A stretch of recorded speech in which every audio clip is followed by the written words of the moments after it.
to another episode. Peoples, thanks for joining us again this week. We had a crazy week of basketball, some exciting things to talk about. Peoples, I hope you are ready to get into it with the discussion today. Right, Vaughn, what's going on, my brother? How's life? Testing. 1, 2, 3. Oh, we might. So you get started. Finally joined the crew with hands on the mic. I know Yes, most of the sir. time we probably sound low on the stream, but no, we up to bigger and better things. So I excited for this week. You know, excited to talk basketball, but excited to have fun on the stream audibly. Audibly. Yeah. I like it, man. I like it. People's you in the stream, you already know what to do. Hit that like button. People, you know what? I can do it right now. I can do it for the stream right now. You gotta hit that like button, people. Boom. That's me. Who else in the stream hit that like button? And let me get right into it. Let's not waste too much time, right, Vaughn, man. This week has been a crazy week. We had the first in season tournament day on Friday last week. What are your overall thoughts for the games that happened so far? Man, straight off the bat, I think it was just a first of all, great addition from the league to add something what you would consider to be so exciting so early in the season. Normally, you have to wait all the way till the next year, like during February and April, to really get exciting basketball to some extent, or some level of a buzz about the NBA season. February, you got the All-Star weekend, All-Star game, and all that stuff, all that hype going on around then. And then at the end of April, the playoffs start. And I can say those are the two main times that both casual and diehard NBA fans are locked in at the same time. But I like the in-season tournament idea. It gives you something a little bit more interesting at the early part of the season where people mainly Mhm. probably just focus on the opening week, and then after that, it's just like the NBA just run its course for like 40 something games, and then oh, All-Star weekend coming up. Oh yeah, let me tune back into something exciting that's happening in Yeah. basketball. So I got it, and they found a nice pocket to put it in where it's not overshadowed by the NFL going on and or any other sport, NCAA basketball or anything else going on. So they find a nice pocket to at least put the finals in, and I think that's going to be great for the league, great for the NBA, and it's going to bring about some fantastic basketball. We already saw it the first night of the in season tournament. We had 5 out of the 7 games Mhm. decided by 5 or less points. So that shows you the guys are already into it and ready to play for something during the season. So a great addition. Whoever came up with the idea, or I'm pretty sure it's something that existed for a while because a lot of other sports leagues do a similar thing to some extent, especially when we look at football more Yeah. specifically, FA Cup and those things in Europe, the European Cups and stuff. Basketball hasn't gone that reach as yet in terms of multi-country participation, but um, it's good to see that they're taking some initiative from those other successes in other sports and trying to complement it into their play. So it should be fun. Uh, my favorite game from that Already night fun. was the OKC versus Warriors matchup. That was pretty fun. That was our prediction for the week. I lost it, unfortunately. Right now, I having a Julius level, Horrid. a Julius Randle Horrid. level start to the season, uh, which is not where you want to be associated at all. I Hey, do I told you last not how week, I feel about bro. Julius Randle. I So told you last week, man. I got a point of being correct. I cannot be, and mention the delights of him. So this All you this gotta do is week follow my lead, buddy. Just follow my lead, and you can get I can't do points. that. I can't do that. I gotta go my own. I gotta go my own path. My path can be the one that leads to victory. Even though it start a little shaky, it can get there Mhm. eventually. Don't worry. Like a team that we can talk about a little later, but we Mhm. can get there. We can save that one for a little later. Um, to your points though about this in season tournament, I kind of agree with what you're saying. I actually like the idea that is bringing some urgency to the teams to be competitive from the get go and not try to you know I guess manage the entire season and make it a little too lengthy for the fans, like you said. Right. Like people could lose interest pretty quick if it's just a bunch of games playing every week, week in and week out, and that's just what it is until February. So Mhm. having something to spice it up a little bit, I think is fun. So yeah, man, so far so good. The teams looking good. I like the group setup. Mhm. But I There's some say, pretty good. yeah, Yeah, go ahead. which group looking like the best group to you because you got a lot of interesting groups there in the in the list there. Right now, my I big group. that stand out to me so far. Yeah. Three Which of them one? stand out to me so far. In Oh, in the in the East is mhm. Group A. Um, and this is a group with Pacers, Cavaliers, 76ers, Hawks, and Pistons.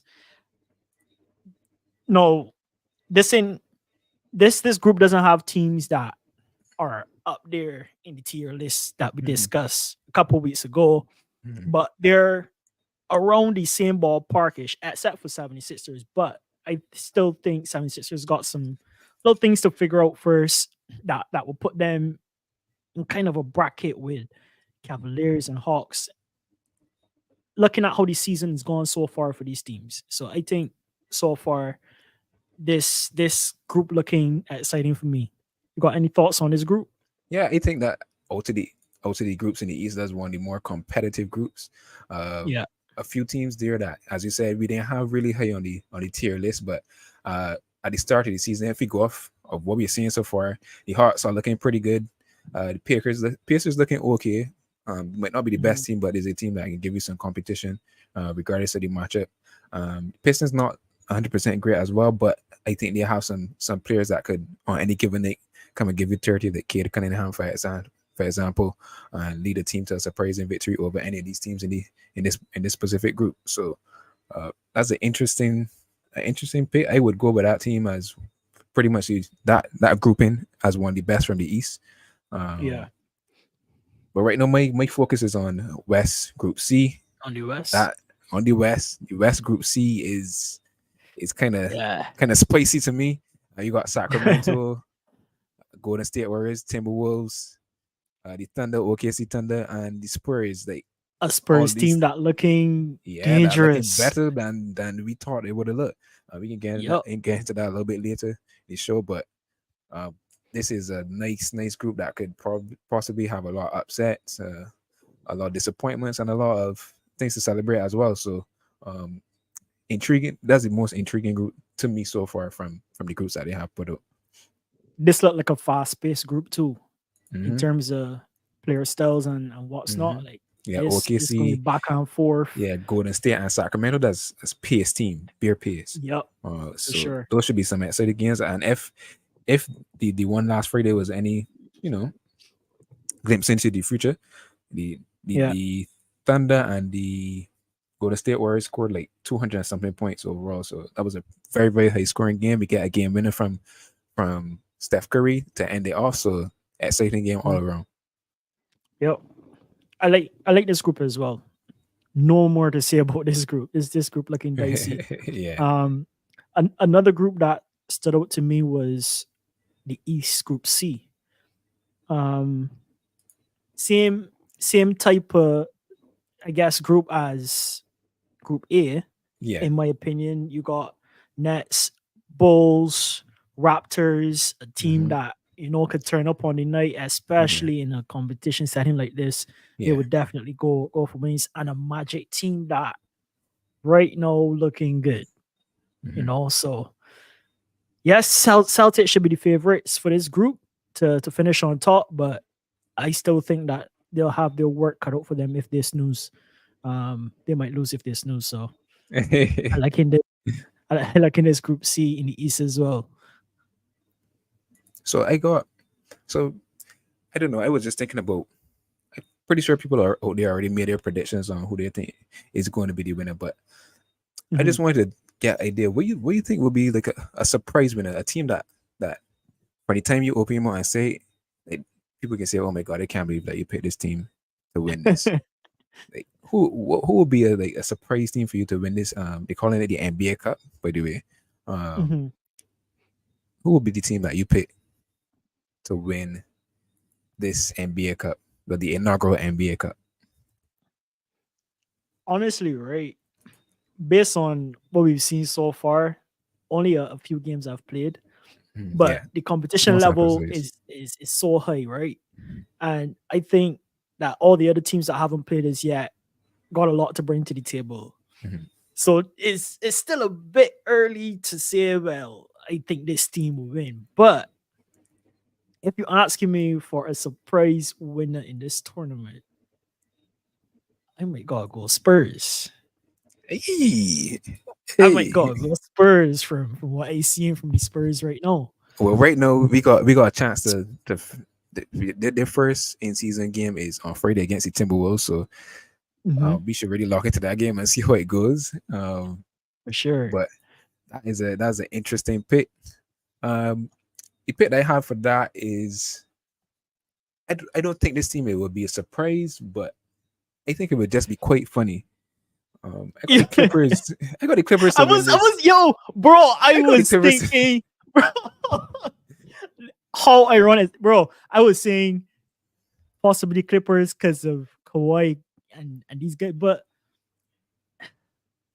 bro, that's crazy that you say Clippers though. But go ahead. I was want to thinking the hear Clippers. your whole analysis on it. I just think that would be so funny. Like they got a bunch of guys on this team now that are ringless, and it would just be so hilarious that they come and win the NBA Cup, the inaugural NBA Cup. And all the thing is about when you speak about NBA players' legacy is all about the hardware that's really make a difference. And I just think it would be interesting to see like what people have to say about their legacy from winning this NBA Cup and how they feel about it personally as individual players. would it carry weight for them into their legacy? I mean, going forward, I think a lot of people would just take it as a joke. I find it funny that these guys really want to really teaming up to win a championship, and at the end of the season when it's all said and done, the only thing that they won was the It's a NBA cup. Cup. Yeah, But hey, that's something so, to but it's brag still on because something. that's the Exactly, inaugural cup. That's like the and first against ever some extra NBA money. cup ever. You Hmm. know, like we won that. We was Yeah, the team true. that won that. It would be But funny. Well, it won't be as funny to anybody if them follow up with a dub for the season. Cause no man gonna be looking at this team like, yo, man gonna be looking at this Harden trade like, yeah. this is what y'all planning since July. Like, But I we can mean, talk about that too. But yeah, but what on a more serious note, when it comes to the NBA Cup, yeah. like thinking about it is more than likely the better teams are the teams that have higher championship odds will more than likely win something like this. Uh, Mhm. what do you think is a real room for some like the same Spurs, a team like the Spurs or somebody else to come and really win it? Like the teams that look good at the beginning of the season can more than likely be in contention for this. We know it's That's a what I was pretty long thinking. season. Yeah, So it's a you pretty long think season. that because Celtics figure it out so early, Yeah. it Mhm. seems like they are my favorites right now Yeah. to win it based on how Hmm. they're playing, right? Or the As in Nuggets. everything. Yeah.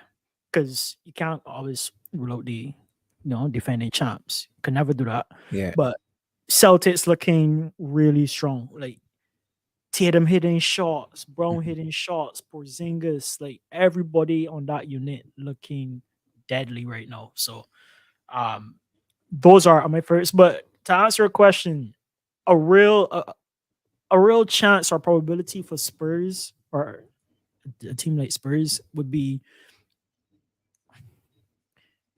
they might probably get through the first group. I don't know how far they'll go though. After that, but I think they have a real chance to at least be runners up in the group. And Okay. then whatever happen after that happens after that. But I still think that they have the fight in them to actually take it a little bit further. Like Hmm. maybe to I would say quarterfinals or something. They can probably take it that far. If that's how the system's gonna be set up. I just Right. say quarterfinals because that's like general how cups go. But in my opinion, out of the group, whatever happens, happens. Won't be a surprise. Quarterfinals is probably their ceiling. Right. Okay. Right, that's Thought? fair enough. Um, I just think that, as you say, once you get out of the groups, anything is possible because it's a knockout stage. It's going to be single game elimination games. So Right. I think it's going to be a lot of fun because anything can happen. Anybody can get hot in any game. So the odds could swing far and wide for a team Mhm. that may be favored. Like what the Nuggets might be playing, the Pelicans, and in the knockout stages, Zion just have a 47-point game and kill them chances again to the NBA Cup. Even though we know that they're a good regular season team, I will probably Yeah. have the capacity to make it to the finals in this NBA Cup. Like just something like that alone, just put you right out. So that's going to add to Mhm. the intrigue and the excitement, I believe. And I think they did a great job. But also putting it into the season without adding more games, that's like an exceptional job. Um, Right. I feel like it would have been a little bit more fun if you mixed up the conferences a little bit more, you know, maybe did like Yeah. groups Instead of doing into same conference groups, yeah, yeah, instead of but the same concept of yeah, the whole of NBA West and thing. East, yeah. Yeah. They But did. at the end of the day, if you incorporate it into the regular season, the West teams play each other more than the East teams, so I don't think there's Mhm. a logical way that it would be able to do it anyway. So Yeah, you still gotta think about travel and all them kind yeah, of stuff. So exactly. yeah, I hear that. But I had a question there that popped to mind, Hmm. which is would this I guess, effectively encourage players to play harder and increase the chances of players getting injured earlier in the season. I think right now at this point, players can get injured regardless. I don't know if it's ever from the time you start on the basketball court, there's a potential for you to get injured regardless of how hard or how soft you play.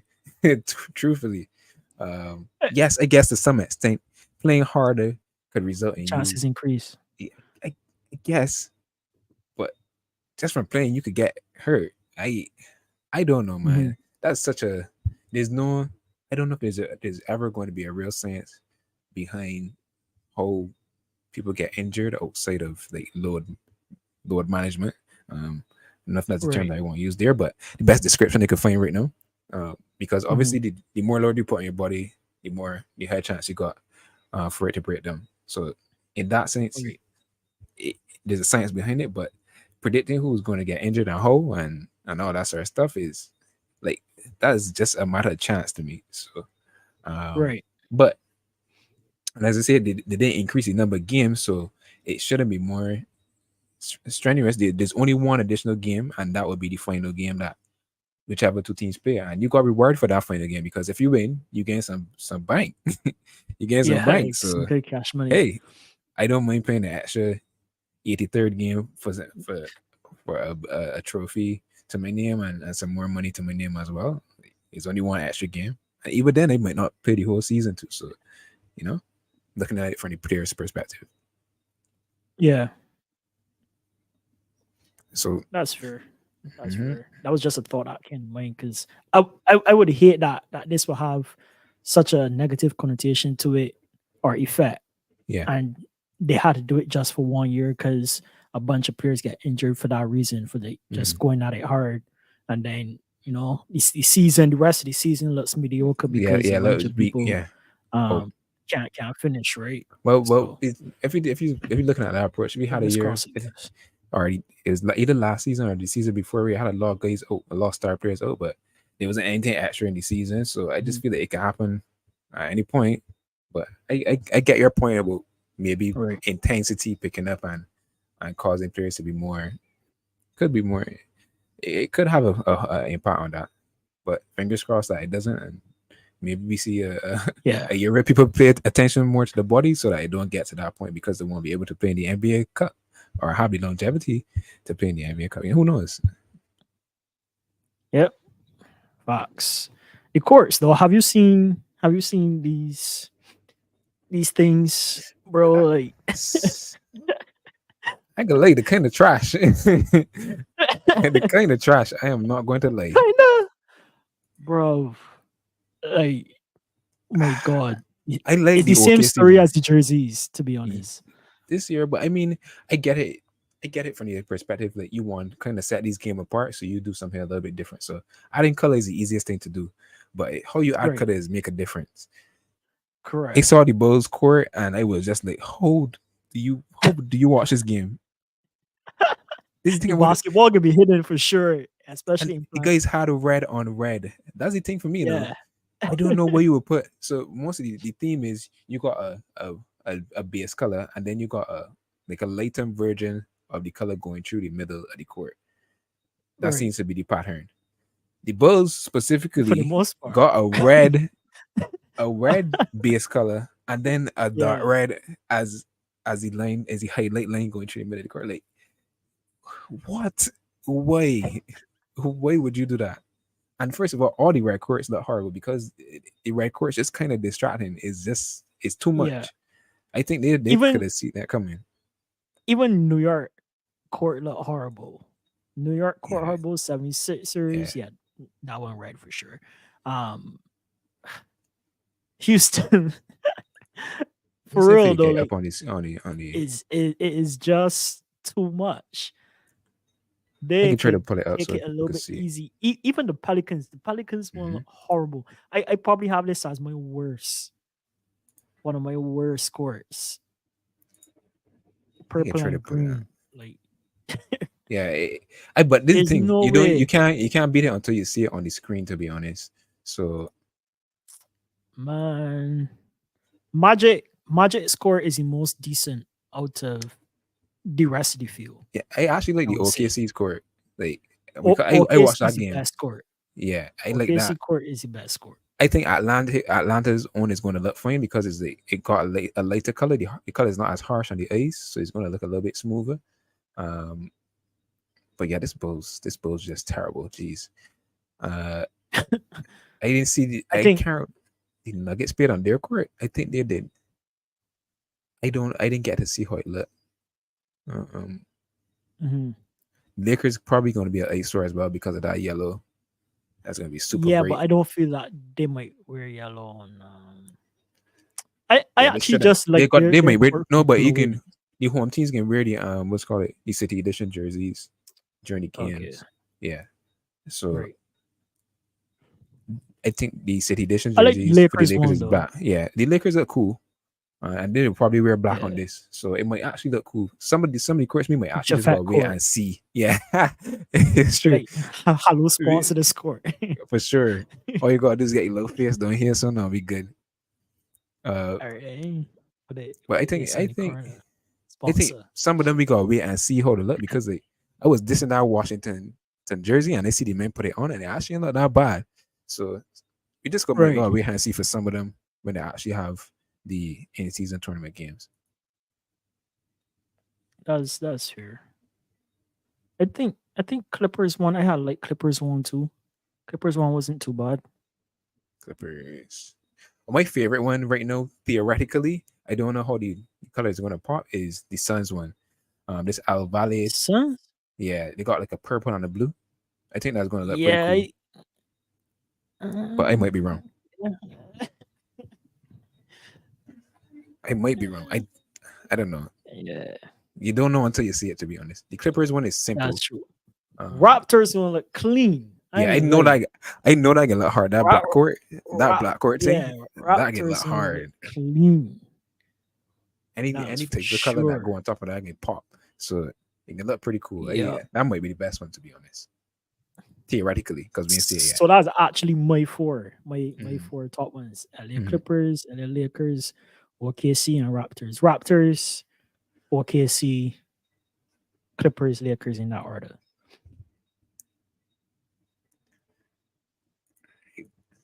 That's Moving my on. that's my team. But oh yeah, moving on. 'Cause all the rest is garbage.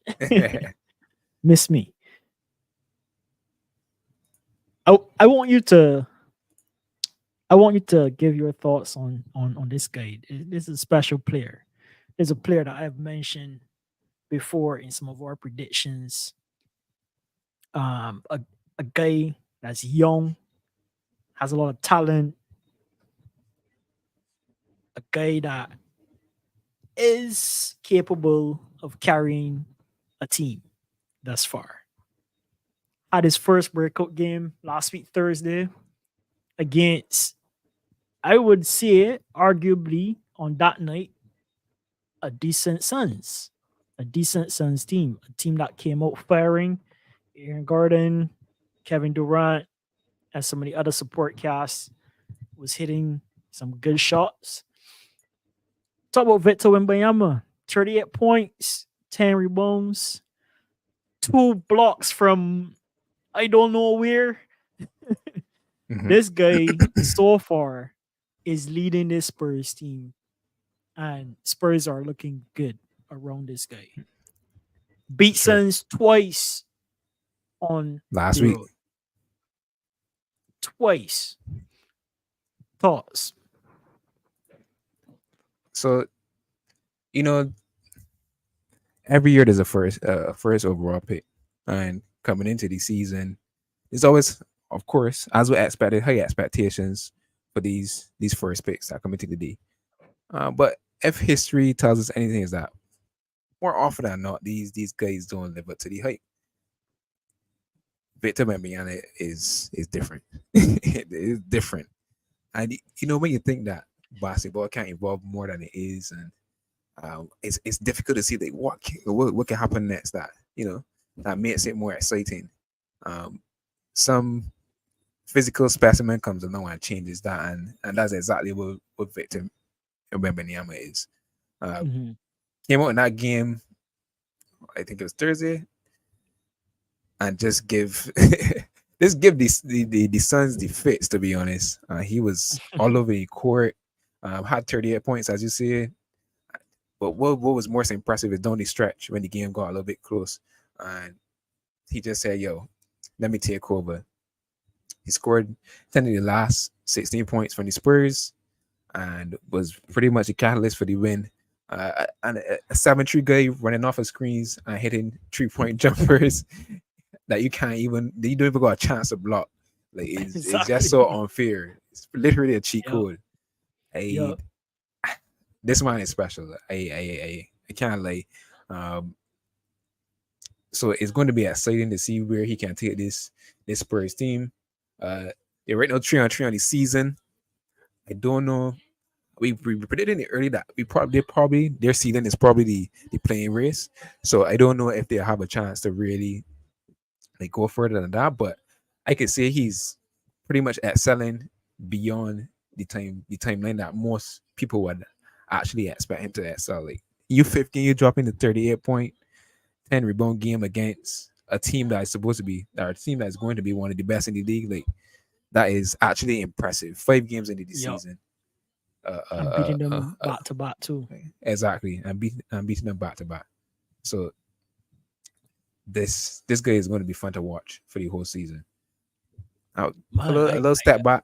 Mhm. We got a question in the chat from Codes. Shout out the Good Codes. up. Taking us back to the last topic that we was on about the end season tournament. It's asking us to explain the end season tournament. I could do this pretty briefly. So Mhm. pretty much you're in different groups. So there are 3 groups in each conference. The groups play a series of games, and the top two teams at the end of the group stage advance to the knockout stage, and it's one game in elimination games all the way up to the finals. So we'll go from the knockout stage to the quarterfinals to semis to the finals. It's pretty much it, and the groups are already set in stone. We went through a couple of the groups not too long ago on the show, so not everyone will get to play everyone. Most of the teams, as I said, are based on the different conferences that you're in, and it has something to do with the performance from last season as well. Determine your, I guess, pecking order in the group or whatever you might want to call it. Right. So that's pretty much it. That's pretty much how it's going to work. And they don't affect it. There's no addition to the in-season tournament games or anything like that. It is just part of the season. They take games from part of the season that you play in your conference. Designate the games to be in-season tournament games. At the end of these, the winner of the tournament wins a lot of money, get a trophy, and there's going to be, I presume, an MVP and other awards associated with it. So that is pretty much it. Hopefully that's a decent enough explanation for you. Of course, you could let us know in the chat if it makes sense. Good purse money, boy. Good purse money. But yeah, back to Victor Webenyama. Yes, sir. Yeah, man. We see the makings of a generational talent. I told But you not even not to the sleep on this makings. guy. He's already there. I don't think anybody was sleeping on him, but I just think that people, even though we know that he was going to be good, I feel that he's still a little bit ahead of where we thought he would be. And it's so early in the season, so He's there's so only much going to get opportunity for better. so much more. Exactly. He's only going to get better. And the confidence for me was a real thing. Like I know you would have had to have some level of confidence going after the first win and going back against the Spurs now and say, yo, I can actually do this, like for a beating on these guys.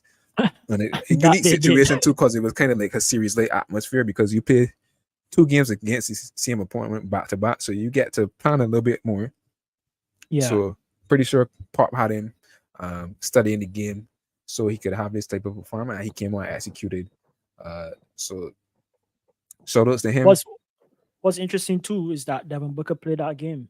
So yeah, and Devin Booker was cooking, absolutely cooking. Like I'm so sorry that Devin Booker injured, because I know right now if he was playing all the games, he would probably be an MVP conversation. But that boy was cooking, and to stand out against as Devin usual, Booker and he KD, never come out the kitchen. Devin Booker always in the kitchen, buddy. Always chopping up something, always putting something in the pot, boy. Devin Booker, like you said, it's sad to see that he can't be on the court as often as he would like, but hopefully he gets better. a lot sooner. But to your point, Victor was just, I would go as far as to say, sensational in Yeah, those last two games. and that's no Like stretch. like he I told you, like, this guy is gonna exceed what people expect from him this season. This guy is gonna probably excel so fast that it's gonna keep people on their toes. I feel like if it wasn't for this in season tournament, people would still be tuning in to a lot of Spurs games. I have a coworker, right, that Mhm. used to back Spurs from the time Spurs was winning. Tim Duncan and all those Yeah, guys were playing. Manu and Tony Parker. Last week, bro. Last week, this guy came to me and was like, "Watch, you following basketball? You watching Spurs? You watching?" Like, it somehow, like, he's ignited Spurs fans Yeah, to come back and watch basketball and be oh for involved sure, in the game. So for sure. you gotta look out for this guy, man. This guy is so far the real deal. Yeah. So last week after the game, uh, Stephen A came out and said that he feels that uh, Wembyama has a chance to be an All-Star this season. I Mhm. don't know what your takes on. Do you think that that's possible? What are your takes on that from Stephen A? For sure. Like, so far, he hasn't shown me that, like, he's got all these things to work on in order to make him an all-star. Mhm. He's playing like he is an all-star right now. All he has to do is maintain this pace and keep it up. And I think Spurs has a good unit around him. Yeah, Like, Spurs, we already know Spurs philosophy: share the ball, share pass the around the ball. ball. Yep. They've been doing that Mhm. very well, and Victor's been leading the charge. So for him to be an all-star in his rookie year, bro, I don't Uh, see anything stopping him. I, I, what I would say is possible, but I would say that it's unlikely that he does make it for two reasons. Well, Mm-hmm. first of all, to be an All Star in this year 2023 in the NBA is quite difficult. I ain't gonna lie. Like over the past few years, when we cover All Star Weekend and stuff like that, we just like, yo, how this man in an All Star? How this man gets to be an All Star? Etc. Right. Etc. Etc. We know fan voters play a part in this thing, so on that alone, when we might get a lot of votes there. Like I was he just might gonna get a say, lot of votes there. So he might yeah. take out some people that maybe stats wise maybe more deserving. But the Mm-hmm. last rookie to make the All-Star team was Blake Griffin in the 2010-2011 season. And his stat line was 22, 12, and 3 on the season. Obviously, this All-Star was determined before the end of the season, but I guess just to give you a gauge of what Victor would maybe have to average to get there. And I could see him Easy. maybe getting to the It's 23 doable. point, but I think what would make him a bigger selection is if he get like 22, 11 rebounds, 4 assists, and 2 or 3 blocks a game, that would probably like put him solidly, I would say, in the All-Star because it's decent numbers for a first year player. And if the Spurs hover around like or be on the track for like 30 something wins or something like that, I think that would boost his chances. He could definitely do that. But I think Mm-hmm. his point sort of may need to be a little bit more than I'm anticipating right now. But I think it's going to be more difficult than it may seem to be to really break that all star rotation if your team isn't winning as well on top of it. And I don't think Spurs are going to win that much. But who knows? This guy could come and surprise me. So you're saying that your team has to perform around you in order for you to be selected as an all-star? Yeah, Because like if Draymond I think Draymond used to average 9 points, 9 rebounds, and 7 assists, and get selected as an all-star and things like that, 15 points, 9 rebounds, I get selected as an all-star, but that's because of the team that he was on. If he averaged down the Spurs team that had 30 something wins or 20 something wins, there's no way he was gonna be an all-star. You know what I'm saying? Like things like that. yeah, that's fair, but I looking at it now from the other angle where a player, even though the team not getting the wins, Mhm. a player averaging, let's just throw 25 points out there, 8 Like, assists. I feel like there Like, can be 20 people averaging 25 points, 25 plus points this season. So if we average mhm. 25 points, then maybe. I remember there was a year that Trae Young didn't make it. He was averaging like 30, but the Hawks was bad. So Yeah. Mhm. like, you know what I'm saying? Like things like that's happening. So I get you. Yeah, I get you. the reason why Victor Webenyama will make it is because he's going to be a future one. The NBA might push it that he gets there, and two, the fan votes may be overwhelming enough to push him there as well. And Yeah. if he does get it, I feel like it might be an injury replacement, depending, because I know they can be guys out there get average some crazy stats. 25 points, 11 rebounds, 5 assists, that sort of thing. Like, you know what I'm saying? I don't know if he's going to reach those levels right now. He could, that surprised me, but I feel like it's a little bit unlikely. Hmm. I mean, you made some pretty good arguments there in incorporating the team performance, Yeah. the whole player thing. But for me, like if I had to choose, I would make the overall team performance like a big factor. But I get it. I Mhm. get why you would do that, because if your team sucks, no one really watching your games anyway. Mhm. So how you could say that you're all star if nobody Yeah, tuning in to watch you play, even though you right. might be averaging these high point games. Mhm. But I guess that's that's where the cookie crumbles, and Yeah. yeah, there's not much that you can really say after that. Like if that's the way it is, that's the way it is. I just hope that Spurs could get enough games, even if they don't win a lot, but they have a lot of close games.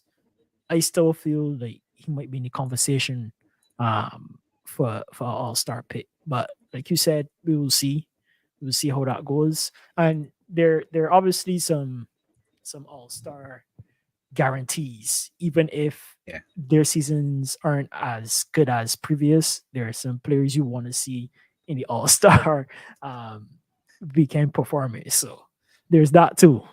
That's how spots get taken up as well. So yeah, we will see. We will see. Yeah. Moving on, man. Let's move on to the the team's overall performance so far. Basically, the ones who are doing good, and of course the ones who are doing horrible at this point. We call it the good, Might be the good, some the bad, the surprise. ugly. Exactly. There probably would be some surprises here. Who you would put in the ugly category? Right off the bat, Memphis Grizzlies, without a shadow of a doubt, pretty much got the worst record in the league. Mhm. They actually won a game last night, so shout outs to them. Shout outs to them. Round of applause for Great result. making it a little bit better. But Yeah. truthfully, I started to watch that game. It was a late game last night. I started to watch that game, and they were playing the Trailblazers, and the Trailblazers were cooking them in the first half. But Mhm. I think they was actually close to losing, but a young team gave up the lead in the winning moments of the game. That's when they had a 30 piece. So they found a way to pull it out and not be 0-7. 1-6 on the season. Offense is horrible. The offense is absolutely horrible. Mhm. As I said before, the main reason why the Grizzlies were so good without Ja Morant in the prior years, Tyus Jones. Tyus Jones was able to fill in where he needed to and run that offense and run the team the way as he should and the way that he knew to when Ja wasn't there. They had Mhm. like a 60 or 50 something percent win percentage without Ja over that 2 year stretch. Like that's crazy for a player as critical as Ja to their team success. Right. And I just think Tyus Jones was a big catalyst for it. Uh, Again, they also without Steven Adams, as we talked about last week, too, assist man, screen assist man, going to get you those offensive rebounds and stuff like that. Mhm. Another big hit to the offense. They also Yep. Brandon Clark out, that he's going to be out a lot this season as well. They're missing a lot of key players, and Ja must be looking at this and just saying, actually no, Ja is not looking at this and saying nothing. I don't know what he was about to say. This man just proved everything that he don't really care. So Yeah. in terms of continuously doing the same thing over and over. I'm pretty sure there was a video with him on IG Live, face shooting at something the other day. I was just like, come on, dog, you don't learn, you don't listen. Like, do better, man. Next thing you know, you hear extra 10 games get added on for your sentence. I feel like there's just a plethora of videos that are already like Or maybe in the recycling. It's true. NFL Yeah, true. that could come out at any point in Yeah. time. If So it anybody might be feels something that like- I might be misinformed on in that case.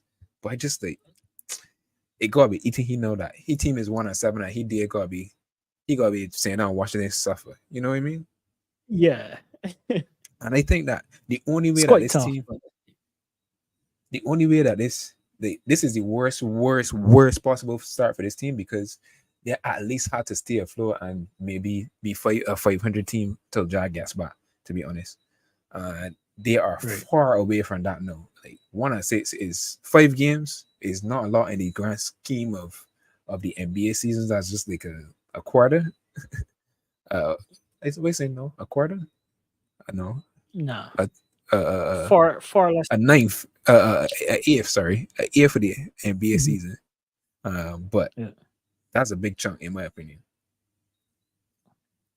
That is a big It's a chunk. lot in So, terms of form. Like if you look at Mhm. the team form and how the team would progress, because don't forget this can be a different team when Ja comes in, yeah, and they're gonna have to figure out with Ja as well. So if they're struggling to figure out no, when Ja comes in, they're gonna be still at ground zero or even worse off because they now gotta try to put in a missing piece, so to speak, in order to make it work. yeah. And I'll get back into game you can shape. guarantee that Yeah. they're going to be losing games in that whole period. So Yeah, for it's sure. not just 5 games; is a projected good 10+ games that they're probably going to lose early on. So Yeah.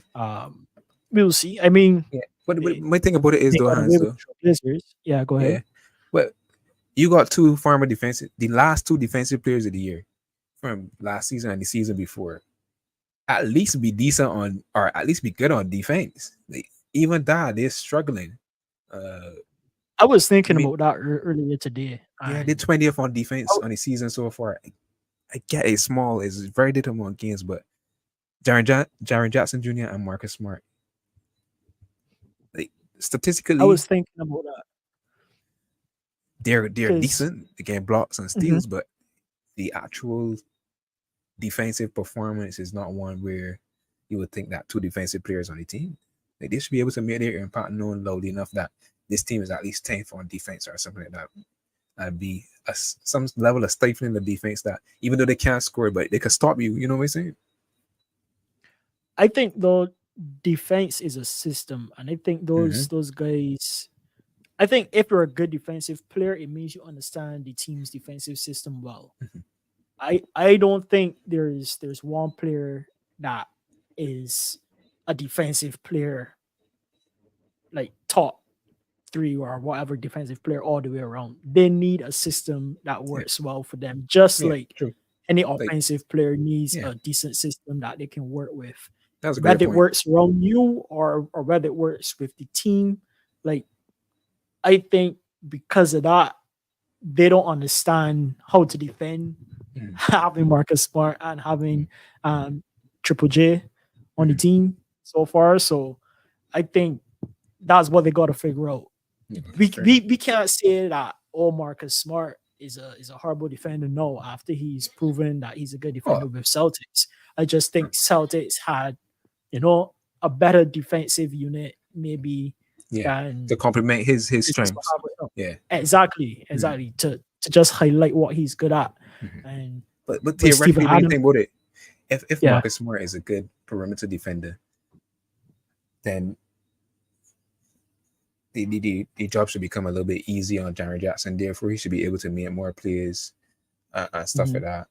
You know, Yeah, but theoretically, but mhm.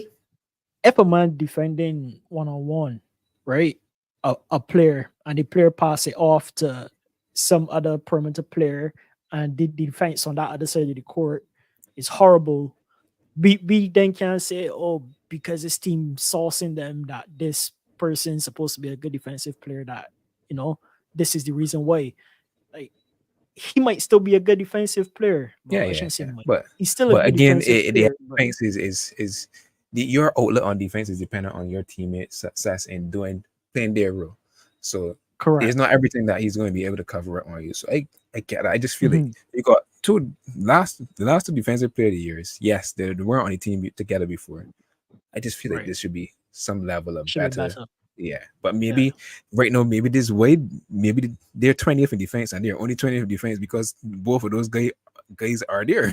That might be the only thing. They might be much worse, if anything. So Yeah. I would say give it a little bit more time. I mean, they got to pass that threshold to get him Ja. But I think how many games Ja has to miss? Like they're 25. 10. Oh my god. I was Mm-hmm. talking about 10 plus games that they gotta lose. They gotta lose half the season, it Mm-hmm. seems like at this point. But yeah, I would say give them time. Let me see what they're looking like, I guess 2 to 3 weeks from now. Yeah, Probably around we game see. 15. Mm-hmm. Um if the defense look a little bit better, then they're figuring something out for sure. Yeah. But of course they don't have that offensive power either. So they're trash all around right now. So it's just gonna be tough times for the Memphis Grizzlies. Transitioning to the bad though, Mm-hmm. this is a team that I could probably say we expect them to be here at this stage of the season. The Heats. Um, I don't really got much to say about the Heat. Like they're going to be okay to mediocre. Yeah. Um, then they're going to ramp up sometime closer to Yeah. January, February, maybe. Correct. We can see the Heat are 20 and 15 or something like that by January or whatever the case may be. After starting Yeah, so ugly, like this is one team that you could just look at the record and just say, "All right, cool, moving on." They probably didn't figure out yeah, the Heat always find a way, no matter what it correct, is, always find a way. correct. Uh, but right now, uh, we still seeing the problems that plaguing the Heat. Offense is a struggle. Tyler Hero is the only thing that's absolutely great in their offensive package right now. He's averaging Yeah, like 27 points or so, close to 27 points, and like close to 6 assists or so, which is exceptional. But I don't know, they can find some undrafted player and put him in the lineup. He can get hot, start shooting from three. Duncan Robinson gonna be shooting 50% from three by the time next year come around or something like that. The Heat any 6th or 5th seed again now there, so yeah, something like that. So I not too worried about the Heat Like, at all. Eric yeah, Spoelstra always finds a way to make it work. yeah. I mean, it won't hurt for the Heat to get some more offensive power either. Yeah, but the trade market coming, the Hurry- trade hurry- market Go might ahead. bring something to them, so we can see what happened there. Yeah, we will see. Maybe they should look to Bulls team, but hey, I don't need to go into Yeah. that there. You got some other horrible teams that you want to mention? Um. No, but let's just take a quick sharp break. People in the Mhm. stream don't go anywhere. Just a couple of seconds, and we will be right back.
And we're back, Astro Farm.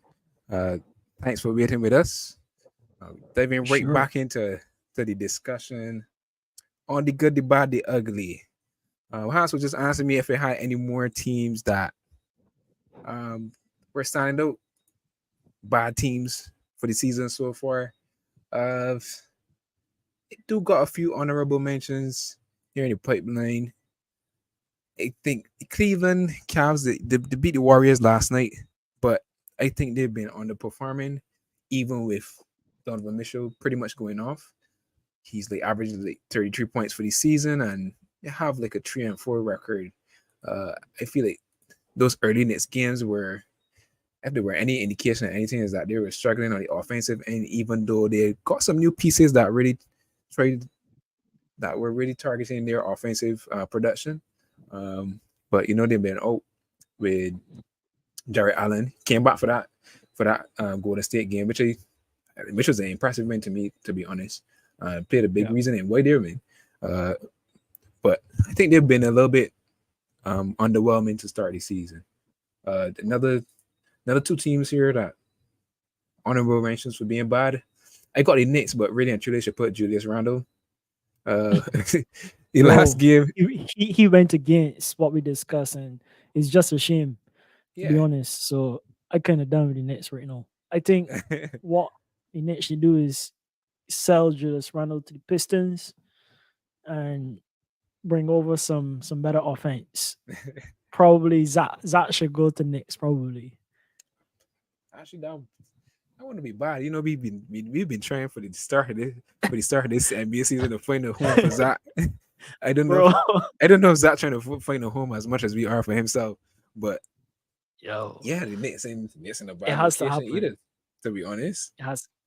But Randall got to go though. Yeah, for sure. Yeah, I think I saw a stat saying that he had the worst start to the season from since 1950 something. Like, or it may be exaggerating it, but in the 20th century, in the 20th century, and not 1990 something, not 1980 something, something beyond that. So you that bad that you kind of like digging up in the archives in the record, but to find somebody worse than you or as bad as you, jeez, that's absolutely atrocious.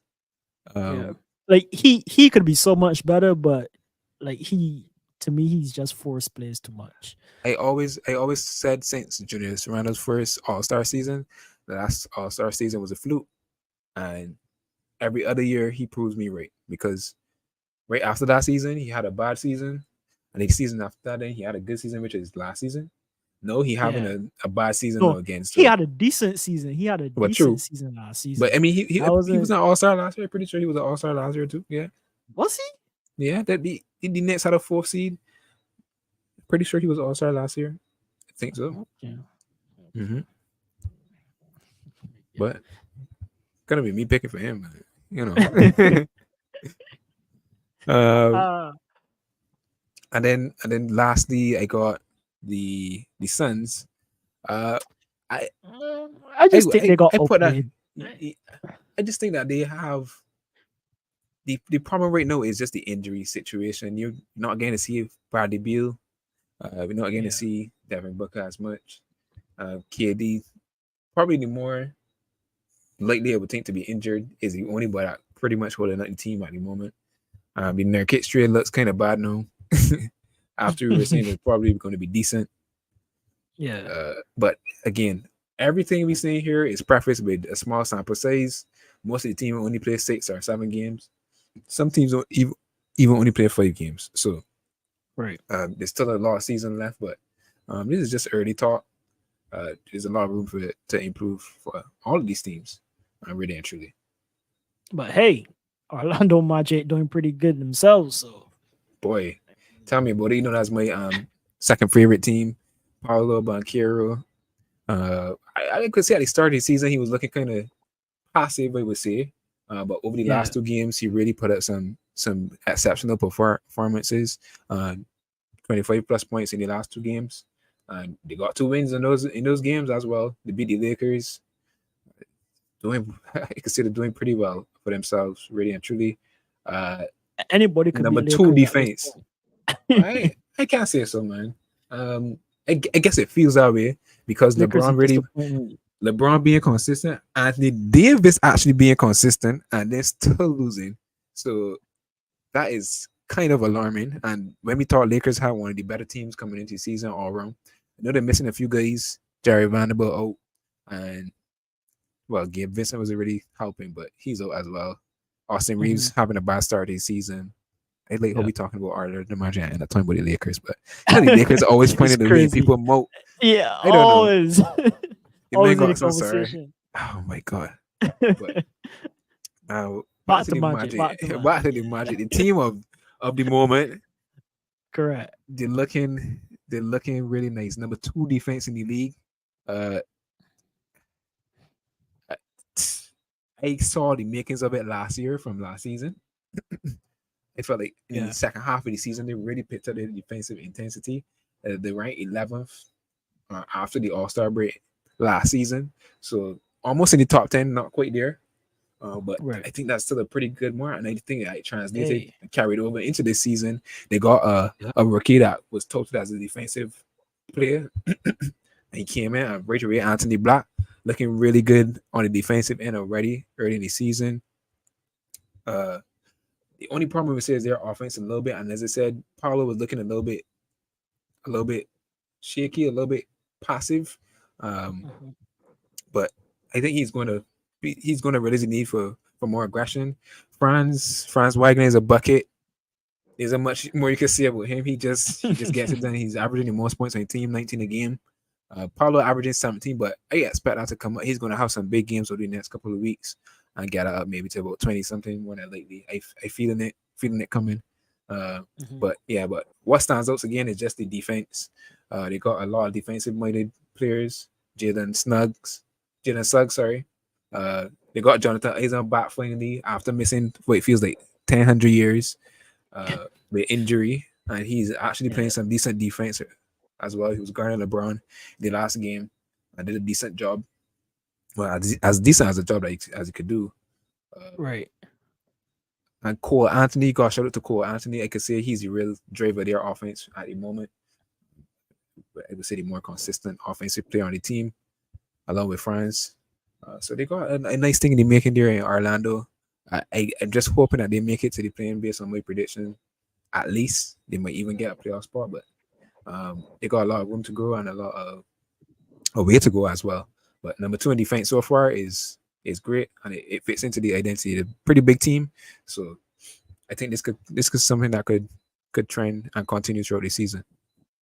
Yep, might even question the whole NBA system. No, because teams like to go small. Yeah, play perimeter basketball. But so nobody mentioned it. Like this is why I said the Cavs had a more impressive game against the Warriors. I watched some of it. I was watching it in off and on in between, and it just felt like the Cavs were dominating with Jarrett Allen and Evan Mobley on the court. Like the Warriors were just too small to win that game. I just saw them get just punked pretty much, just because they were small. They had a lineup with CP3, Steph, Clay, Wiggins, and Draymond. Like, come on, the only real size you got there is Draymond, and Draymond not even that tall. So it's just like, and to me, Draymond ain't really playing that well either. So the only way that they can stand up against teams that big is if Draymond is playing exceptionally well on the defensive end and not getting punked. And that wasn't the case in that game. So size is the way that it seems to be going in the NBA right now. Seeming like the recipe for winning. The Lakers, big team that won it. Right now. The Nuggets, a big team that won the championship. The Bucks, a big team that won the championship. So like that seems to be the trend. So going away from the small ball that the Warriors created, and they're still sticking with it at the moment. Going into big ball, I guess you could call it, for lack of a better word, corny. But you guys get. Yeah, it is. It is. So, the next good team I got is the undefeated Boston Celtics. We got a good game for them tonight. They're going up against the number 1 defense tonight in the league so far, the Timberwolves. So we'll see how this goes, but undefeated at I the moment. watching that game. I watching that game as soon as we get off of this call. Watching I'm that going game, back bro. in. You know, I The think this game is oh, actually kind of spicy. It yeah. should be a very, very fun game. I can try to put it on the big screen too. So 9 o'clock in a couple of minutes. Tune into the Timberwolves and the Celtics play. But the Celtics offense has just been off the charts. Good. Telling me, bro. I know we expect it to be good, but for even though to start the season, that is better than Like you could expect. it's like they figured it out. Like as the trade happened, it's like yes, okay, Easy this to is how we can do it. Like easy to we figured it out. yeah, that's the thing. They take out a chunk of their identity, plug in two Yeah, players, and seamless. So gradually that's what's making it more are out. yeah, Bring in two guys, Porzingis and Drew, and they just been killing it, bro. correct. Jason Tatum having an MVP state season so far, averaging 30 Can't points, miss. shooting 45% from the tree. Like I see, he just part one and somebody else the other night. I was just like, Yeah, damn, that boy hooping, my twin boy. But just exceptional, and they actually doing Jalen pretty good too. on Like defense. Jalen ain't too far off the mark either. I mean, he playing all right. I feel like Jalen Brown could play a little bit more better than he is right now. But He ain't too far off the mark, boy. yeah, If he ever get he groove, yeah, they got the number eight right defensive rating in the league right now too. Shout out to Drew Holiday, really getting to focus on us. I know because he in a position where he got a lot of options around him offensively, even though he don't have to focus on offense as much. He's still averaging the most assists on the team right now with about 5. Right. That's just show your 6 assists. Running the game as a point guard as well, and then locking you up on the other end. So I feel that he getting to be in a role which I think is ideal for him, doing all the little things in between, because he don't have the offensive load that he would have had on the Bucks. So I think it's turned out to be a great fit. Porzingis shooting the hell of the ball, being extremely efficient. Like I seen this man ending the game like 25 points on 7 or 10 shooting for the field. Like that is crazy efficient, and being an excellent rim protector for the team as well. It's going to be an interesting one tonight to see how Gobert, who I think is the MVP for the Timberwolves season so far, is going to fare, because Porzingis could bomb from 3, so you're going to pull him away from the basket. That's going to be a good test for the number 1 defense so far. But excellent stuff for the Boston Celtics. I don't have much deeper analysis to go with it. Just playing great basketball. The beating teams are really bad. That's it. Plus 18 net rating on the season, which is absolutely crazy. Only 5 games though. Only 5 games. They beat the Pacers. They're looking so good, bro. Yeah. So looking exceptional. So, they're killing it. Like their offensive power really shown. Mm-hmm. It's really shown so far. So I expect them to be, 120 plus games, a lot of 120 plus games. Yeah. Victories with the Celtics. Mm-hmm. And Dallas not doing too bad. Mm-hmm. Well, I think they lost it. They're 5-1 on the season. Yeah, they were the only other undefeated team. They're actually starting a game now against the Madrid. So I kind of want to go watch this game. We better stop. We'll watch that game too before the next one start. Because that's another high power offense versus the number 2 defense in the league right now. So that should be another good game. I don't know. My eyes can be crossed up trying to watch these 2 their games own though. Yeah, but Luka is really cooking for the team. Defensively, it's still not that great, but the offense is high power. Kyrie came back in their last game, had a decent game. Pretty sure he'll be playing tonight too. So they're finding something to go. I think they had, and they shared the ball. Kyrie and Lucas shared the ball pretty well. Probably had like double digit, almost 20 assists amongst themselves in their last game, which is excellent to see. Something that we didn't see last year when he first came over. So I hope it could continue, because like I said, if they figure it out, we gotta bump them dangerous. Up. Yeah, they could be dangerous. Another team, honorable mention to the Hawks. Shout out to the Hawks, looking decent, and I called it a couple. Javonte looking good, boy. DeJounte looking Yeah, nice to DeJounte, start the sorry. season. Yeah. They got this guy, I think the second year guy from I can't remember what his name is. I gotta look for the name, but second year player, I think he's a Johnson. But playing at You some might- school basketball, I think he's a Johnson. I can't remember his name. I can look for it now as we speak. That sounds so much like a Bajan thing to say. Like, I think he Like, I serious. calling I somebody can't from remember the his last name. name. But I'm He's pretty a sure he's a Johnson. I Johnson. think he Jalen belongs to them Johnson people or down the road. Down the road, son. yes, He's a Jalen Johnson. you know. Yeah, Jalen Johnson, second year Yeah, player, yeah. averaging 14 points for them. Real good energy guy, getting them out in transition. You got 2 assist men that could hit a head pass to you. So they're really milking. I don't even know where they're ranking pace right now, but I'm pretty sure it's pretty high. Mhm. Playing some fast basketball. I think the Hawks good in the East. I don't want to jinx them, but they look good in the East. I think I would say I feel Looking like the good so Hawks far, for can sure. get a high seed this start. So Trouble. And then and Spurs. then like the you said, Spurs, we talked about the before. Spurs a little bit earlier, but Spurs a little bit better than we thought they were. They lost to the Raptors is last night, Hans, that we was talking about it. Yeah, bro, that was Yeah, tough. that was tough. They That were was cooking the so Raptors. I was handily, like, and then how they come back and beat Suns. yeah. But shout out was to in Scotty the Barnes lead though, by the way, because and Scotty let Barnes having a breakout Raptors season. come back. Yeah, Yeah, right but now. that's what I say about Raptors, right? Mhm. Raptors is one of these teams that it seems like you gotta push them against the wall in order for them to So, like really show to you, excel. Mhm. yeah, like really show you their identity. When it's like a okay game on both ends, Yeah, like them versus whichever other team, more than likely it's gonna be a close game-ish, and then they're gonna lose it somewhere in the fourth quarter. But yeah, when you push Raptors to play basketball, Raptors really come alive, and that's the only thing about this team. Like they need to bring out this energy even when they're not down. You know, like they gotta find a way to click and connect and really get to that place where they could perform because Mhm. they do have the bodies. They They can do. do it. So wishing them the best, bro. Wishing them the best. That's all, That's right. that's all I can say. But yeah, let me talk about this last thing. Before we dip and before we go enjoy yourself and watch some good basketball that Yep. on the cards for tonight, let me talk quickly, just quickly, about this James Harden trade to the Clippers. They say that they was doing it since July. It was trying like they were in talks trying to get rid of Yeah. James Harden since July. So what were your thoughts on the trade? Think it was a fair trade? Who you think won the trade? All that good stuff, basically. I think Tyrese Maxey win the trade. Told this last week.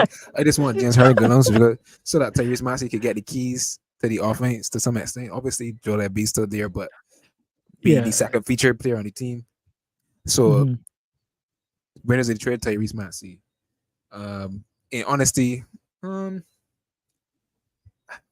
don't know. The Sixers were doing well without James Harden anywhere. They just got a look. I can see they get better depth. You get some Robert Covington. They get Mhm. Nate Batum, I think. Let me double check. Got Morris as well. I already know about Morris. I mean, okay. maybe Morris defensively. I don't know. Yeah, they got KJ Martin, a springy, athletic, young guy, and they got some picks.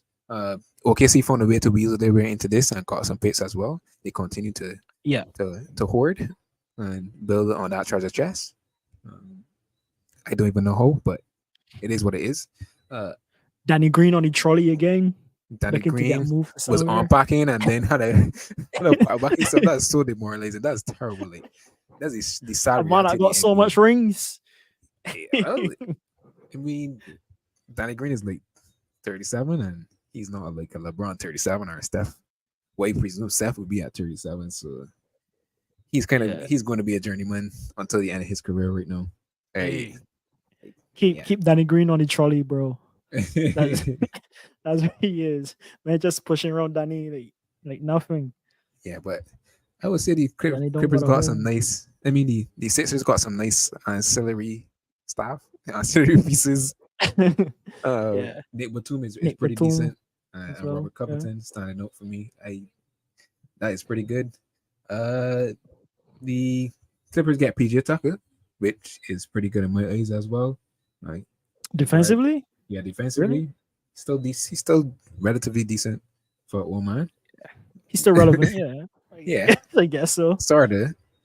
So, uh, I guess at the end of the day, the Clippers will probably get the better of the trade because at the end of the day, they got the best player.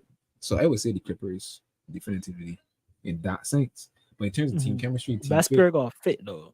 yeah, I think the Sixers were good without them. The Sixers now add Mhm. two more guys to their rotation, so I think the Sixers can level up in terms of their bench depth and therefore their stability throughout the season. So their regular season wins maybe more than we would expect, um, Right. given their return. Uh, Clippers, on the other hand, so when the trade was done, typically is the trade interview. Harden comes on, he has a question and about something about system, being a system player, and Harden goes on to say, "I'm not a system player. I am a system." James Harden, you delusional Uh, man. What are you talking about? This is not 2016, James Harden. This is not 2016. uh, First of all, you come in on a team with Kawhi and Paul George. Then me coming on a team with you, you gotta remember that. So I don't know why exactly. on earth this guy is even speaking in this context. But despite me going on that little rant, there may be some truth to it. Let me explain. James I was Harden. gonna get there. Go ahead. James Yes. Harden last year led the league in assists. He led the league in assists, and that's for a reason. To me, he took that stupid mentality of I must be the go-to guy and say, all right, let me settle down and be the point guard for the team. When James Harden has been the point guard, his IQ of the game is off the charts, and he knows how to settle his players. Hmm. So I think there's some merit to his what I would call wild statement, um, because of the offense will function best when he is doing his best in terms of being a facilitator at this point in his career. Hmm. If he's taking it on the perspective that he's a system in the sense of what he used to be in Harden in the Rockets, this can't work. This can't work. But if he's going off of if he's taking the blueprint from what he did last year for the Sixers, I was a setup man for the most part. He still got still averaged 20 something points a game. This Clippers team could be special. Hmm. It could be. So James Harden, you go there, you be the point guard for the team and not the go-to guy, and this team could be pretty good. But if you go in with that mentality of the team, this is mine, ain't gonna work. And it's hard for me to see that is not going to be the case because I felt like even though he was at the Sixers and doing, taking a lesser role to some extent, that was what was eating at him, and what he ultimately decided to leave. I know getting paid was part of it, but I just feel like that part was eating at him most of all. Hmm. I was thinking about that statement. I guess philosophically, Mm-hmm. in that him saying that he's not a system player, meaning that his style of play can't be just forced in a system. Like his talents and what he's capable of doing, you can't just try to put it in a system that's already in a team. Yeah. His style of play is one that you kind of add to the team rather than try to make it fit. If that makes sense, it might Um. be a little obscure how I'm explaining it, but like his style of play is something that you have to let kind of happen, I Yeah. guess, Right. for the He right. team, rather than the team saying, okay, this is how we play basketball. This is how we want you to play basketball so that Yeah. this could work for the team. Right. Right. Right. And I thought that was maybe where it was coming from. Yeah. I think that's it might be coming from that way, but I ain't too sure right here because he seemed to be crazy. 3 teams in 3 seasons. Like, come on, you so disgruntled. And the common theme with all these teams is that he's on a team with players better than him at this point, and he can't seem to accept it. In my opinion, and not being the focal point after being the focal point, like to the extent of what a focal point could be, heliocentrism, everything revolved around him in Houston, every single thing.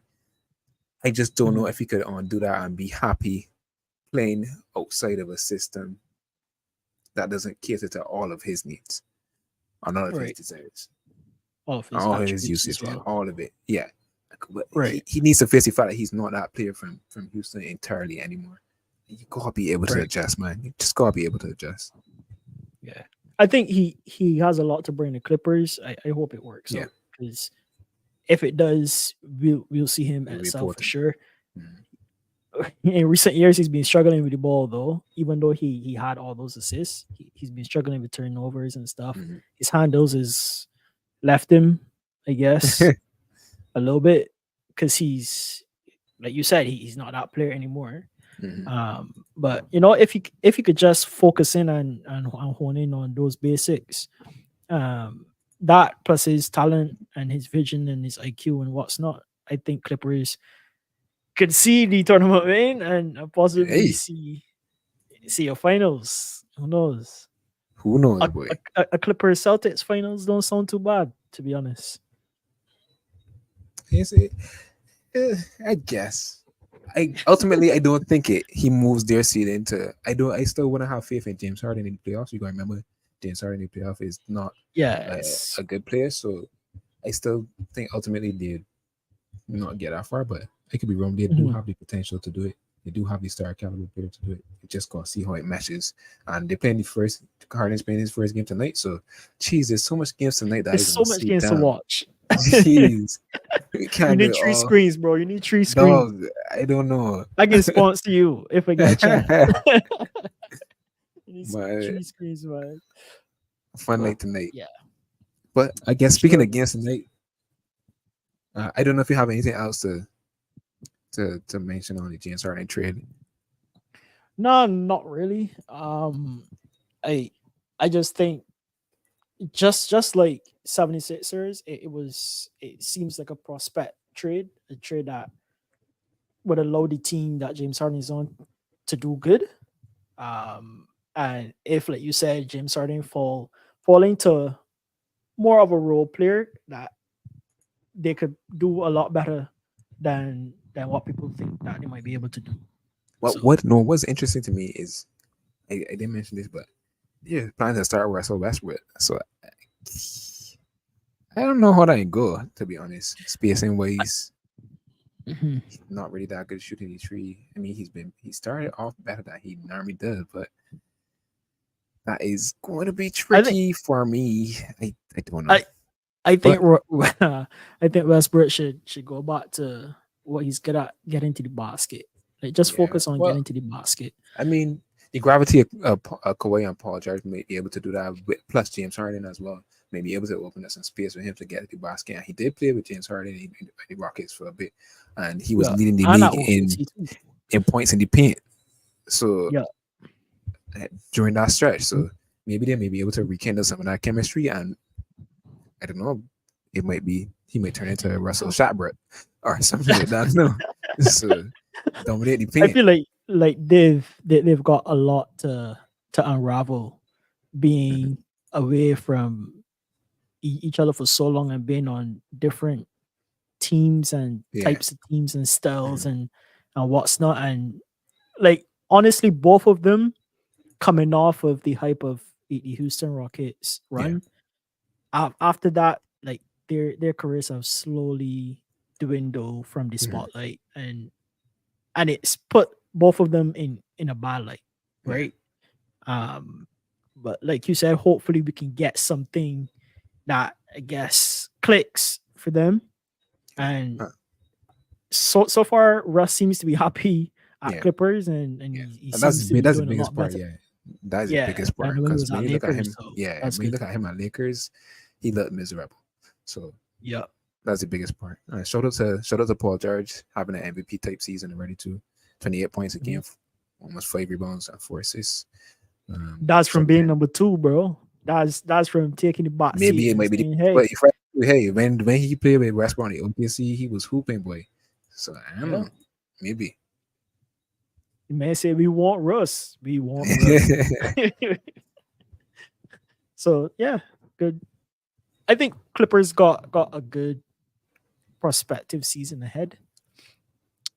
They just need to put it together, and I think that would be a good team to watch throughout the season. See how it goes. We will. We get into these marquee matchups quick, bro. I'm missing a lot of this game that started at 7 o'clock already. Yeah, boy. I won't go and see this game. Yes, I'm just kidding. Why? So that's at I'm 76ers. kidding. So that's at 76ers. Get a point this week, buddy. Get a point this I week. get a point Come last on. week. We talking about? Get You a point mean? this week. I get a point last week. What do you mean? One or two. Nuggets, I was. What was that? A Okay. W. A W. Okay. I going with the. I give you that. I going with the 76ers this game. What? Somebody got to beat the Yo, Celtics. fam. The Celtics ain't gonna be undefeated for the whole season. Somebody got to beat the Celtics in the East. Somebody got to beat them, but 76ers ain't. Tyrese This Maxey means dropped it's 40 76ers ain't. on Jason Okay. Tatum and Jalen Brown Hayden. Yep. And that can put 76ers where? Exactly. I don't know what they Exactly what I thought. think it'd be. 76ers will not win. Actually, this no, game. that would make them be the number one seed in the East. Yes, more than lately. We'll see how it goes. Celtics, bruv. Put Celtics Right. for me, bruv. Celtics for me, bruv. Let's myself this week. Let's see how the matchups go. Warriors at Denver. Yeah, Denver Nuggets for me. Yeah, I kind of ain't tough, no but tough. but as I see it, Warriors look susceptible to any big teams. Denver is a big team. W for Denver. That's my recipe there. And this should be a good matchup coming up on Friday. This one hard. This should be a good matchup. This is basically Kawhi versus Luka. Yeah, and Luka's finding a way to cut the Clippers every single time. So I going with Luka. You going to Mavs too? Okay. Yeah. All right. Okay. We on similar pages this week. The first few weeks you were like head on head with me. Like, you was adamant. You were adamant that you weren't going to be. I wasn't trying to go against purposefully. Truthfully, I was just thinking these are the picks. But hey, I got let down in that OKC game. OKC should have won that game. Then let me down big time. Cal should have won that game too with Knicks because Randall start doing foolishness. Should have, to be honest, but didn't. Yeah. So hey, I get a lot of that. It's all about timing. Yeah. Yeah. We still got a long season, so there's a lot of ground that I could cover in maybe a week. That's true. So hey. That's true. So I gotta keep on it. Better. Coming. Threat. I gotta defend my crown, bro. Don't now leave my head. Family, thank you guys so much for tuning in. It's been a good show tonight. It's been fun. A lot of interesting conversation and insight into the topics that we had. I hope you guys listened in and you guys have some thoughts as well. So drop them in the comment section. Sure. Definitely would like to see what you guys have been thinking about what put a like on the stream. Put a like on the stream too. Like put a like. It can help so much, man. Gee, put a like on the stream. Ain't gonna tell you no time. Just click it. One time. There you go. See, easier. It help me a lot to get out to more people. Don't forget to share it with the peeps that you know that into anything sports, specifically NBA, etc. So just for sure. Hey, subscribe if you haven't already done so. F1, boy, bro. Yo, F1 was lit this weekend, but we can't talk about it. No, we gotta go. McLaren looking hot. Boy, McLaren looking. That boy not doing saying different way. That boy not doing. Yo, Ferrari. I hear Leclerc saying that he's so unlucky. I don't know if everything's got Yeah. to do with luck when it comes to Ferrari. I don't know if it's To be all luck. honest though, to be honest though, I would say that he's been unlucky for the last 2 seasons. I would say so. Like a lot of things could have gone well for him, and a lot of things just didn't. Like last season, Ferrari was horrible with the whole strategy issue. Like they just didn't have a good strategy team. The team was indecisive and all of that, and then on top of that, there was reliability issues too that they had to deal with. And again, Charles faced some reliability issue with the hydraulic system for the car Yeah, this Sunday. So exactly. I would say I would give him that. I would give him that. He's been a bit unlucky so far for this season, and he hasn't had the chance to develop a good running in, Yeah. So it is what it is, but your boy Lando and McLaren looking strong. Yeah, Your looking boy strong. Daniel Ricciardo come back looking fast. Decent. Yeah, it's true. Hey, that spot that Sergio Perez got looking threatening right now at the moment. Dog, he gone. I tell you that he gone. Be like, I mean, bro, how did Fernando Alonso just pass? Yo, that was so close. And then after the race, he was just like, we gotta give him props. We put on a good show at the end.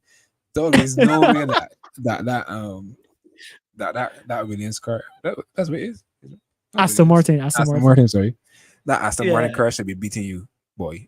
Like, bro, come on, dog. That's crazy though. That fight was crazy. But you might wait to the. Yeah, go ahead. Let Lewis drop out to do some points off of that race now. You mean for back a little bit place? for second place now. So yeah, McLaren, Mercedes had a bad race. From Britain was looking to be. It was slow. Yeah, it was slow. Yeah, which is funny because in 2021, them was super quick. In 2021, it was killing it. So, I mean, they were looking decent the last few races. So I don't know how they get to that point.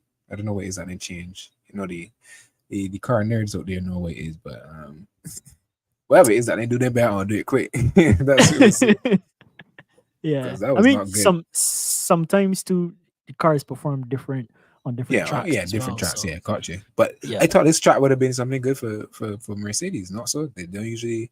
They usually do well. Yeah. Was it last year? Was it the year before? I can't remember. I think it was. Yeah, it was last year, I believe. Yeah, mm-hmm. It was last year. They were ripping last year, but their car is totally different this year. Well, true. So, yeah, there's that as well. So yeah, there's a lot of factors that play into it, but yeah. I thought F1 was pretty hype this weekend, to be honest. Yeah, it was. It was cool. Yeah. Anyways, peoples, Astro Bros just ranting about F1. If you want to hear more F1, just let the guys know, and we would like to bring you some content on F1. But it's been fun talking to you guys this week. Hopefully, you guys enjoyed the stream, and if you did, you already know what to do. We ain't gonna go over it again. It's been the Astro Bros. You will see you later, fam. See you next week. Peace.